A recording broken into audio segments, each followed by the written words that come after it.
പേര് വേണം, എങ്ങനെ വേണം, ഏതൊക്കെ ആൾക്കാർ എന്തിൽ വേണം, എങ്ങനെയാണ് അതിനെ കൊണ്ടുപോകേണ്ടത്, എത്ര എംപ്ലോയീസ്, സ്കിൽഡ് എംപ്ലോയീസ്, ഫ്രഷേഴ്സ്, അങ്ങനെയുള്ള രീതിക്ക് പ്രോപ്പർ ആയിട്ടുള്ള ഇൻഡിവിജ്വൽസിനെ എംപ്ലോയീസിനെ എന്ത് ചെയ്യുക, സ്റ്റാഫ് ചെയ്യുക, ആൾക്കാരെ റിക്രൂട്ട് ചെയ്യുക. ദെൻ ഡയറക്റ്റ് എന്ന് പറഞ്ഞാൽ എന്താണ്, സ്റ്റാഫ് ചെയ്ത് കഴിഞ്ഞാൽ നമുക്കൊരു ഡയറക്റ്റിംഗ് ചെയ്യാം എംപ്ലോയീസിനെ, അതിൻ്റെ വർക്കിന്, അതിൻ്റെ എല്ലാ സ്റ്റേജിനെയും നമ്മൾ ഡയറക്റ്റ് ചെയ്യുക. അതായത് ഒരു ഡയറക്ഷൻ വെച്ചിട്ട് നമ്മൾ എന്താണോ ചെയ്യുന്നതിനെ കുറിച്ചുള്ളൊരു എന്താ പറയുക, ഒരു ലക്ഷ്യം ഉണ്ടാക്കുക, എംപ്ലോയീസിന് അതേ രീതിക്ക് അതിനെ വർക്ക് ചെയ്യിക്കുക എന്നുള്ളതാണ്.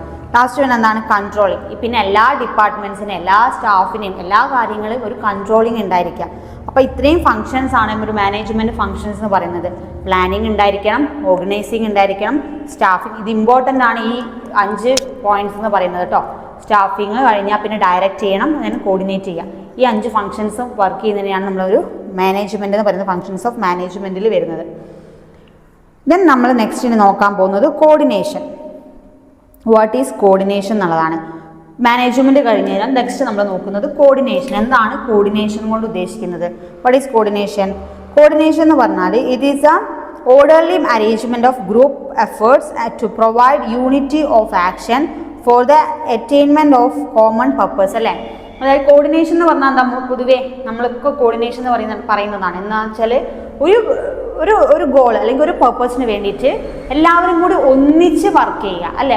ഒരേ മനസ്സോടു കൂടിയും ഒരേ ലക്ഷ്യത്തോടു കൂടിയും കൂടി ഒരു ഇതിൽ ഒരു യൂണിറ്റിയിൽ വർക്ക് ചെയ്യുന്ന ഇതിനെയാണ് നമ്മൾ എന്തെന്ന് പറയുന്നത്, കോർഡിനേഷൻ. എന്തിനു വേണ്ട, അതിനൊരു കോമൺ പർപ്പസ്, ഒരൊറ്റ ഗോളായിരിക്കും അതിനുണ്ടായിരിക്കുക അല്ലേ. അതാണ് കോർഡിനേഷൻ കൊണ്ട് ഉദ്ദേശിക്കുന്നത്. ഒരു കോമൺ പർപ്പസ് ആയിരിക്കും അതിലുണ്ടാവുക, ഒരു ഗ്രൂപ്പ് ഓഫ് എഫേർട്ട് ആയിരിക്കും അതിലുണ്ടാവുക. ഗ്രൂപ്പ് ഓഫ് പീപ്പിൾസ് ഒരു ഗ്രൂപ്പ് ഓഫ് എഫേർട്ട് ഇട്ടിട്ടായിരിക്കും അവരെന്ത് ചെയ്യുക, കോർഡിനേഷൻ നടത്തുക എന്ന് പറയുന്നത്. ദെൻ എന്താണ് coordination? Synchronise the activities of N organisation അല്ലേ. ഒരു ഓർഗനൈസേഷൻ്റെ ആക്ടിവിറ്റീസിനെ സിങ്ക്രണൈസ് ചെയ്യാൻ പറഞ്ഞാൽ എന്താ, ഒരു സിസ്റ്റമാറ്റിക് ആക്കാൻ വേണ്ടിയിട്ട് കോർഡിനേഷൻ കൊണ്ട് പറ്റുന്നില്ലേ? ഓക്കെ, അതാണ് അതിൻ്റെ കോർഡിനേഷൻ കൊണ്ട് ഉദ്ദേശിക്കുന്നത്. ദെൻ ഇമ്പോർട്ടൻസ് ഓഫ് കോർഡിനേഷൻ നോക്കാം. എന്താണ് ഒരു കോർഡിനേഷൻ കൊണ്ടുള്ള ഇമ്പോർട്ടൻസ്? എന്തായിരിക്കും? യൂണിറ്റി ഉണ്ടാവേണ്ടല്ലേ. നമ്മൾ പല സ്റ്റാഫും പല വഴിക്കും വർക്ക് ചെയ്തുകൊണ്ട് കാര്യമുണ്ടോ? ഇല്ല. നമ്മളൊരു ബിസിനസ് ലെവലിൽ നോക്കുകയാണെങ്കിൽ അല്ല. അപ്പോൾ എല്ലാവർക്കും ഒരു മെയിൻ ഗോൾ എന്ന് പറഞ്ഞാൽ ബിസിനസ്സിൻ്റെ ഓർഗനൈസേഷൻ്റെ ഗ്രോത്ത് ആയിരിക്കണം. അപ്പോൾ അവർക്ക് എന്ത് വേണം? എന്തായാലും ഒരു യൂണിറ്റി, ഒരു കോർഡിനേഷൻ ഉണ്ടായിരിക്കണം. ഇതിൽ പറയുന്ന ഇമ്പോർട്ടൻസ് എന്തൊക്കെയാണ്? Coordination helps in maintaining harmony among workers in the organisation അല്ലേ. നമുക്ക് ഓർഗനൈസേഷനിലുള്ള വർക്കേഴ്സിൻ്റെ ഇടയിൽ ഒരു ഹാർമണി ക്രിയേറ്റ് ചെയ്യാൻ എന്തുകൊണ്ട് പറ്റുന്നുണ്ട്? കോർഡിനേഷൻ വഴി സാധിക്കുന്നുണ്ട് എന്നാണ് പറയുന്നത്. Then coordination prevents overlapping of work and conflict among workers. ഇപ്പം നമ്മൾ പറഞ്ഞ പോലെ വർക്കിൻ്റെ മുകളിലുള്ളൊരു ഓവർലാപ്പിങ്ങും കുറയ്ക്കാനും അതേപോലെ വർക്കേഴ്സ് തമ്മിലുള്ളൊരു തർക്കം, കോൺഫ്ലിക്ട്സ് തമ്മിൽ കുറയ്ക്കാനും എന്തുകൊണ്ട് പറ്റുന്നുണ്ട്? കോർഡിനേഷൻ ഉള്ളതുകൊണ്ട് കഴിയുന്നുണ്ട് എന്നാണ് പറയുന്നത്.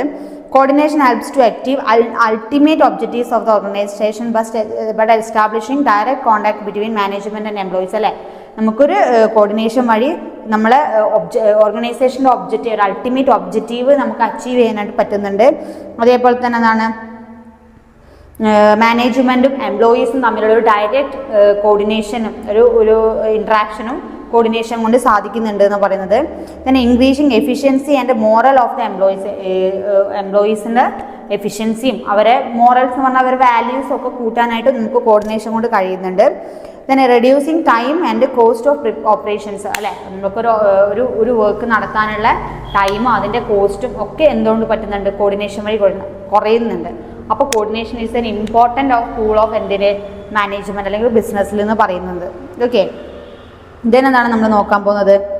Characteristics of coordination.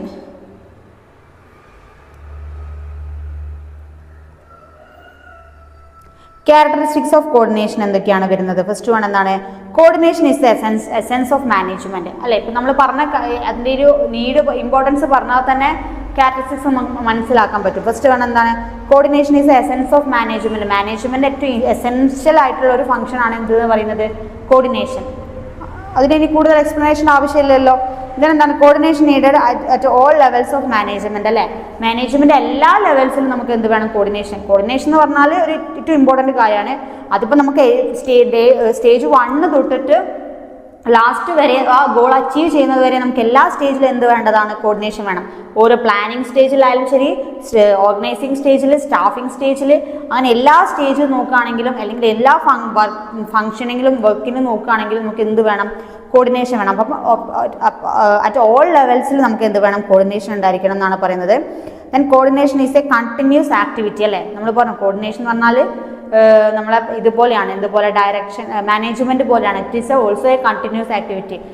ഒരു സാധനം കഴിഞ്ഞ് നിർത്തി നമുക്ക് എല്ലാവർക്കും അടിച്ച് പിരിയാം എന്ന് പറയാൻ പറ്റുമോ? വർക്കേഴ്സിനില്ല.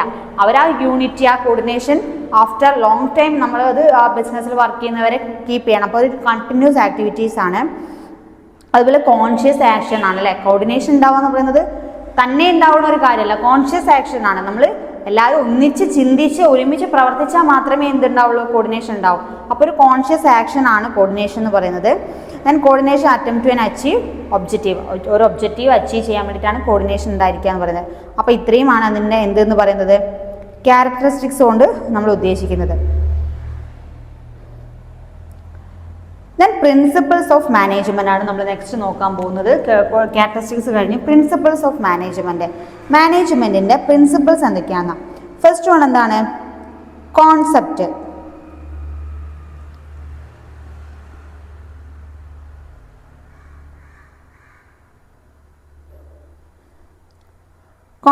കോൺസെപ്റ്റിൽ വരുന്നത് എന്താണ്? Principles of management are derived on the basis of observation and experimentation of studies അല്ലേ?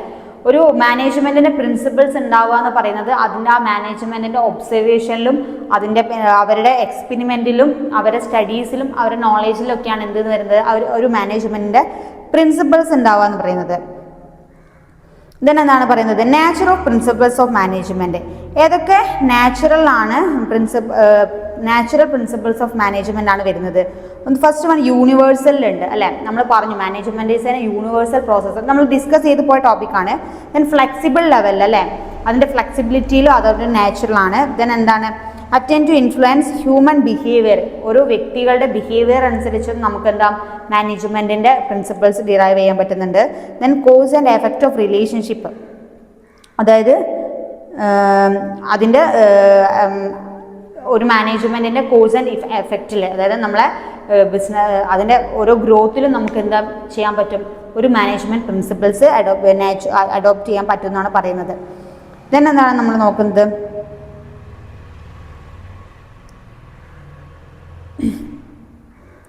പ്രിൻസിപ്പിൾസ് ഓഫ് സയന്റിഫിക് മാനേജ്മെന്റ്, അതായത് സിഗ്നിഫിക്കൻസ് ഓഫ് പ്രിൻസിപ്പിൾ നമുക്ക് വരുന്നതാണ് principles of scientific management. Scientific മാനേജ്മെന്റിൽ പ്രിൻസിപ്പിൾസ് എന്തൊക്കെയാണ്? എന്തൊക്കെ പ്രിൻസിപ്പിളാണ്? സയന്റിഫിക് മാനേജ്മെന്റ് ആയിട്ടാണ് നമ്മൾ കൺസിഡർ ചെയ്യുന്ന മാനേജ്മെന്റിനെ അതിന്റെ പ്രിൻസിപ്പിളാണ് പറയുന്നത്. ഫസ്റ്റ് എന്താണ്? Development of science for each element of man's works അല്ലെ? ഓരോ വർക്കേഴ്സിന്റെ വർക്കിൽ നമുക്കൊരു സയൻസ്, അതായത് ഒരു സയന്റിഫിക് പരമായിട്ട് മാനേജ്മെന്റിനെ കാണാം. നമ്മൾ പറഞ്ഞു മാനേജ്മെന്റ് ഈസ് എ സയൻസ് ആണ്, ആർട്ടാണ്, അതേപോലെ വേറെ എന്തൊക്കെയോ കാര്യങ്ങൾ നമ്മൾ ഡിസ്കസ് ചെയ്ത് പോയല്ലോ. ആ രീതിക്ക് നോക്കുമ്പോൾ സയൻസ് ലെവലിൽ നമ്മൾ മാനേജ്മെന്റ് സയന്റിഫിക് മാനറിൽ കാണുമ്പോൾ ഓരോ വർക്കേഴ്സിനെയും നമുക്ക് എന്താ അവരുടെ വർക്കിനെ ഒരു സയന്റിഫിക് രീതിയിൽ നമുക്ക് അപ്രോച്ച് ചെയ്യാൻ പറ്റും. അതേപോലെ എന്താണ്? Scientific selection, training and development of വർക്കേഴ്സിന് അതേ രീതിക്കുള്ളൊരു സെലക്ഷനും ട്രെയിനിങ്ങും ഡെവലപ്മെന്റ് പ്രൊസീജിയേഴ്സും നമുക്ക് പ്രൊവൈഡ് ചെയ്യാം.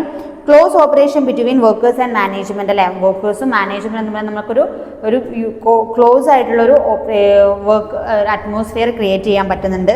ദെൻ മെന്റൽ റെവല്യൂഷൻ വർക്ക് ചെയ്യാൻ പറ്റുന്നുണ്ട്. മാക്സിമം പ്രോസ്പെരിറ്റി ഉണ്ടാക്കുന്നു. ഡിവിഷൻ ഓഫ് റെസ്പോൺസിബിലിറ്റി കൂട്ടുന്നു. Then techniques of scientific management. ഒരു സയന്റിഫിക് മാനേജ്മെന്റ് നടക്കുമ്പോൾ നമുക്ക് എന്തൊക്കെ ടെക്നിക്സ് യൂസ് ചെയ്യാനാണ്? ദെൻ ഫസ്റ്റ് വൺ എന്താണ്? Work study. വർക്ക് സ്റ്റഡി എന്ന് പറഞ്ഞാൽ നമ്മൾ പറഞ്ഞ ഓരോ വ്യക്തിനെ സയന്റിഫിക് രീതിയിൽ നമ്മൾ അപ്രോച്ച് ചെയ്യുമ്പോൾ അവരെ വർക്ക് സ്റ്റഡി കണ്ടക്ട് ചെയ്യുക. അതായത് അവരെ വർക്കിനനുസരിച്ച് അവരെ ഇത്ര ടൈമിനുള്ളിൽ എത്ര ക്വാണ്ടിറ്റി പ്രോഡക്റ്റ് പ്രൊഡ്യൂസ് ചെയ്യുന്നുണ്ട്, അവരുടെ ഔട്ട്പുട്ട് എന്താ, അവരുടെ വർക്ക് എങ്ങനെയാണെന്നുള്ളത് നോക്കിയിട്ട്. ദെൻ ടൈം സ്റ്റഡി വെച്ചാൽ നമ്മൾ പറഞ്ഞ പോലെ അവർ എത്ര എഫിഷ്യൻറ്റ് ടൈമിലുള്ള മിനിമം ടൈമിനുള്ളിൽ എത്ര ഔട്ട്പുട്ട് ഉണ്ടാക്കുന്നുണ്ട്, അതിൻ്റെ ക്വാണ്ടിറ്റി അതിൻ്റെ ക്വാളിറ്റി എങ്ങനെയാണെന്നുള്ളത് ടൈം ബേസിൽ നമ്മൾ മെഷർ ചെയ്യുന്നത്. ദെൻ എന്താണ്? മോഷൻ സ്റ്റഡിയിൽ movement of man, machines and materials are observed. അതായത് ഒരു വ്യക്തികളുടെ മൂവ്മെന്റ്സ്, മെഷീൻസിന്റെ മൂവ്മെന്റ്സ്, അതേപോലെ തന്നെ എന്താണ് അവരെ മെറ്റീരിയൽസ്, മെഷീനറീൻ്റെത് അതിൻ്റെയൊക്കെ ബേസിൽ ആ ഒരു പ്രോസസ്സ് അല്ലെങ്കിൽ ഒരു പ്രൊഡക്ഷൻ എങ്ങനെയാണ് പോകുന്നത് എന്നുള്ളത് നോക്കുന്നതിനാണ് മോഷൻ സ്റ്റഡി എന്ന് പറയുന്നത്.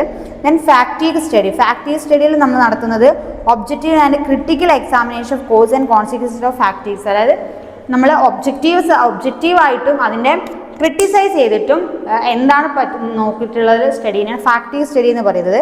ദെൻ മെത്തേഡ് സ്റ്റഡിയിൽ നമ്മൾ ഉദ്ദേശിക്കുന്നത് analysing and evaluating the methods four performing job. ഓരോ മാനേജ്മെൻറ്റ്, അതായത് ഓരോ ജോബ് പെർഫോം ചെയ്യാനുള്ളതിൻ്റെ മെത്തേഡ്സ്, അതിൻ്റെ പ്രൊസീജിയേഴ്സ് നോക്കിയിട്ട് അതിനെ വിലയിരുത്തുന്നതാണ് മെത്തേഡ് സ്റ്റഡി കൊണ്ട് ഉദ്ദേശിക്കുന്നത്. അപ്പോൾ ഇത്രയും ടെക്നിക്സ് ആണ് സയൻറ്റിഫിക് സ്റ്റഡിയിൽ നമുക്ക് വരുന്നത്. കോൺസെപ്റ്റ് കഴിഞ്ഞാൽ പിന്നെ എന്താണ്, സ്റ്റാൻഡർഡൈസേഷൻ ആണ് അടുത്ത principle. Then functional ഫോമാൻഷിപ്പ്.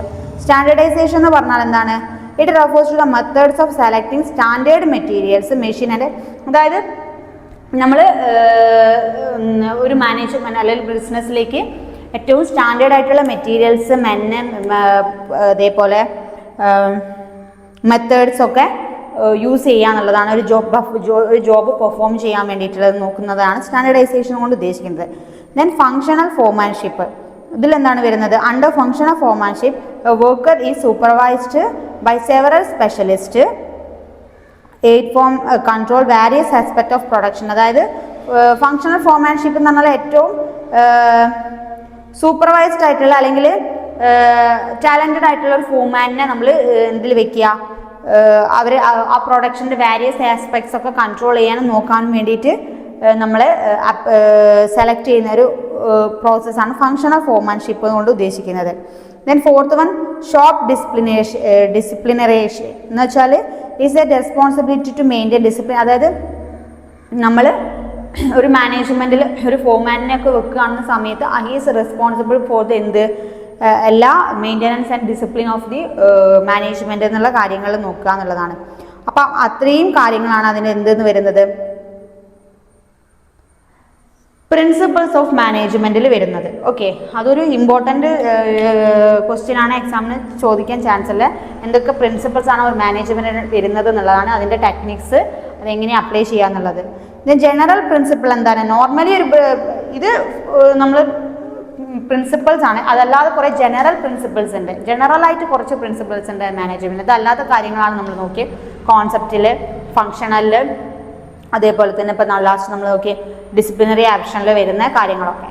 Then general പ്രിൻസിപ്പിൾസിൽ എന്തൊക്കെയാണ് വരുന്നത്, division of work, authority and responsibility, നമ്മളെ വർക്കിൻ്റെ ഡിവിഷന്, അതിൻ്റെ റെസ്പോൺസിബിലിറ്റി, അവരുടെ അതോറിറ്റീസ്, മാനേജ്മെൻറ്റിൻ്റെ ഡിസിപ്ലിൻസ്, ദെൻ കമാൻഡ്, എങ്ങനെ കൺട്രോളിങ്, ഡയറക്ഷന്, റെമ്യൂണറേഷൻ, സെൻട്രലൈസേഷൻ, അങ്ങനെയുള്ള കാര്യങ്ങളൊക്കെയാണ് എന്തിൽ വരുന്നത്,